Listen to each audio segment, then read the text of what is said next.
न्यायालयाने स्थानिक स्वराज्य संस्थेच्या निवडणुकीसाठी आता हिरवा कंदील दिला आहे। त्यामुळं राज्याच्या नगरविकास विभागाकडून आता नगरपालिकांना प्रभाग आराखडा तयार करण्याचे आदेश जे ते देण्यात आलेले आहे। नंदुरबार जिल्ह्यातील 4ही नगरपालिकांच्या निवडणुका गेल्या अनेक वर्षापासून रखडलेल्या आहेत। त्यामुळं आता प्रभाग रचण्याचा आराखडा तयार झाल्यानंतर हा आराखडा आता शासनाकडे पाठवला जाणार आहे। त्यामुळं राज्यासह नंदुरबार जिल्ह्यातील 4ही नगरपालिकांच्या निवडणुका ज्या आहेत त्या होणार आहेत। त्यासोबतच नंदुरबार जिल्हा परिषद आणि पंचायत समितीच्या देखील निवडणुका ज्या आहेत त्या होण्यासाठी मार्ग जो आता मोकळा होताना दिसून येत आहे। राज्य शासनाच्या वतीने घेण्यात येणाऱ्या या आराखड्याच्या तयारीमुळं जिल्ह्यातील नगरपालिकांच्या निवडणुका ज्या आहेत त्या लवकरच लागतील अशी शक्यता जी ती वर्तवण्यात आलेली आहे। नंदुरबार जिल्ह्यातील नंदुरबार, शहादा, तळोदा आणि नवापूर नगरपालिका गेल्या 3-3.5 वर्षापासून निवडणुका झालेल्या नाही। त्यामुळं अनेक इच्छुक उमेदवारांना निवडणुका कधी होणार अशी प्रतीक्षा जी ती लागलेली होती। परंतु आता नगरविकास विभागाकडनं प्रभाग आराखडा तयार करण्याचे आदेश जे ते देण्यात आलेले आहे। नंदुरबार नगरपालिकेसाठी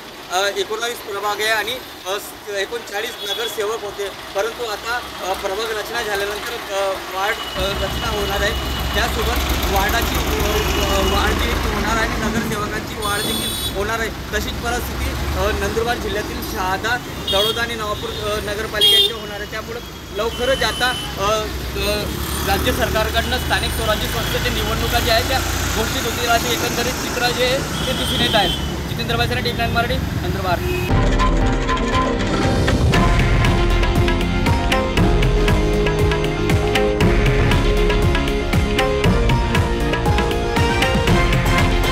हे आहे देशातील नंबर 1 न्यूज नेटवर्क आणि आपण पाहत आहात टीव्ही 9 मराठी, एकमेव।